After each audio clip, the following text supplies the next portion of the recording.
Fred, that start, what did you attribute that to, the way that Creighton was able to kind of dominate the game right off the bat?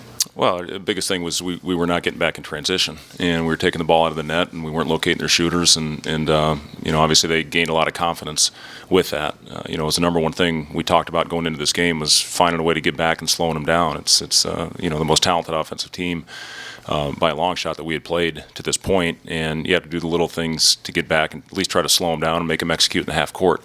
We didn't do that, and then on the other end, I thought early on we were very undisciplined on the offensive end. We were playing east-west, and then second half we finally got that thing into the paint, played north-south, and we got to the basket, we got to the free throw line, we finished much better, and we're capable of doing that. But when you go out and dig yourself that type of hole, it's hard. You're putting a lot of pressure on yourself. You're expending a lot of energy trying to climb back. But again, we've got a lot to fix this week, especially in the defensive end. And offensively, I'm confident we will be able to score the basketball. It showed with the second half with the shooting percentage, shooting 61%, scoring 54 points. But when you go out, and you give them the type of looks that we did, and a team that thrives in transition from the three-point line. We're not giving ourselves a chance. Was there a reason for not starting Cam in the beginning? Yeah, he was 1 minute late to the bus today, and we've got a rule. I talked about being the most important rules, being on time. That was the reason. You took a timeout after a defensive possession in the first half after taking a timeout in the possession previous. Can you explain what you saw that? I wanted to take 8 more in the next 8 possessions, but I didn't have them. You only get 5. Fred, did you feel like your guys were, I guess, maybe not overwhelmed by the moment, but surprised by what they saw? I don't know. Give Creighton credit. They obviously came out through the first punch and the second, third, and fourth punches as well, and we just didn't handle it well. And again, we've talked a lot about with this group.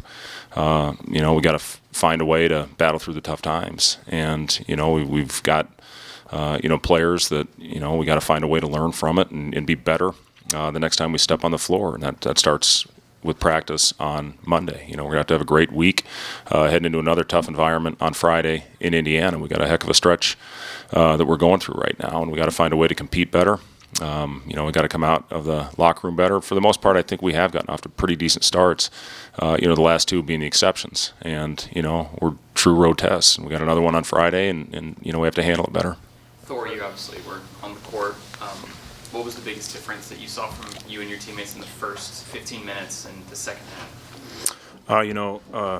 Like he said, they're a really good transition team. In the first half, they threw the first punch and we weren't getting back. And when they built such a big lead, in the second half, we were digging ourselves out of a hole. And I think it got to the point that we didn't start playing more and more together until we were in that hole. And we got to get better at that. We have to come prepared right out the gate and throw the punch for first punch ourselves. And I think that's why we played better in the second half.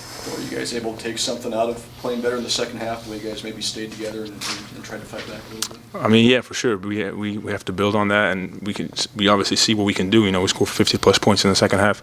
But as I said, it's maybe a little different when you're already in the hole. But, we got to get another game on Friday, so we have to be ready from the jump.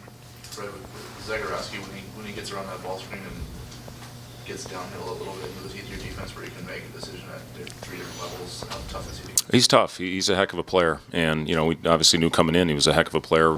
Scoring almost 19 points a game, and doing it from all 3 levels. He can hit the 3. He's a very good finisher around the rim, and he can hit the mid-range pull-up shot.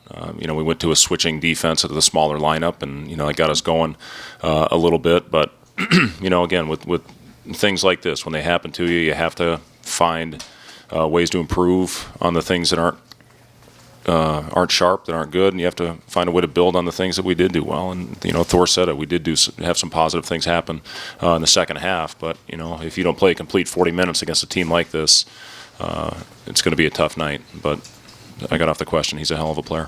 Fred, why is there so much emphasis on being on time for things? What's the message there? Well, I think that kind of speaks for itself. The importance of being on time. One more on calling 2 timeouts. Have you done that before? Yeah, I have. Is the point to just make sure that you I don't know, what were you emphasizing on those? Well, we didn't get back. I mean, you know, we emphasize getting back, and then you don't get back in the very next possession. So, you know, we called another timeout. You know, had it gone from 4 to 6, I may not have called it, but I think it went from about 28 to 30 at that point. So I decided to call it. But, you know, again, the whole thing with, you know, being on time, it's important. You have to do it. It's, you know, it's when everybody else is there ready to go, you know, you go. So it's an important part of everything that we're trying to build, is doing everything the right way, and being on time is a big part of that. So, you know, again, it's over in my mind, and, you know, hopefully it doesn't happen again. Within this stretch of 4 really tough opponents before you jump back into a few other non-conference games, what can you take to these next 2 games that you've learned from your team, especially in the second half today? Well, again, you got to try and with a group like we have with so many new faces, you have to find a way to build on the things that you do well. And, you know, again, we'll get in there for a good long film session and show things that we need to improve on, and also show some positive clips on what we did well. But again, you know, when we had the aggressive mentality, and early on we had some shots again right at the rim that we didn't finish, but I thought our aggressiveness and taking the ball to the basket and going through guys was so much better, so much more thrust in the second half than we had early in the game. And, you know, again, it's all about coming out with the right mentality. For the most part, we have gotten off to pretty decent starts, but, you know, especially when you're on the road, you got to find a way to do it. Why did you decide to go smaller in the second? Well, you know, one, they, you know, with the backup center out, you know, we had an opportunity to go out there. We just switched every ball screen, and you know, I thought it helped us. We had been playing mostly with you know, with our bigs, with Ivan and with Kevin, but you know, wanted to try to get Mate free a little bit, and he did. He opened up a few shots, and then Thor got it going as well. And, you know, let me say this about Thor: he's, you know, a guy that really brings stability. He's always in the right spot. You know, he's shooting the ball with a lot of confidence right now. It's been fun to see, because Thor's always in doing the right thing, and, you know, going out there and playing the right way. And it's good to see, you know, a lot of positive things happening right now for Thor. Fred, this is your first rivalry game between Nebraska and Creighton. Just what'd you think of the atmosphere and just the whole atmosphere itself? It sucked. No, listen, this is a great arena. It's got a great fan base. It's you know, I played in this building in a preseason game. Billy Kennedy called 3 fouls on me in the first half. It was really bad. I had about 30 family members here, but it's a great arena with a great fan base. You know, give a lot of credit to Coach Mack. He's doing a hell of a job here, and, you know, getting those guys playing with a lot of confidence. And I'm happy for him. You know, Greg's a good man. He's a good friend, and, you know, I wish those guys nothing but the best. Anything else for Coach and for? Thank you. Thanks, guys.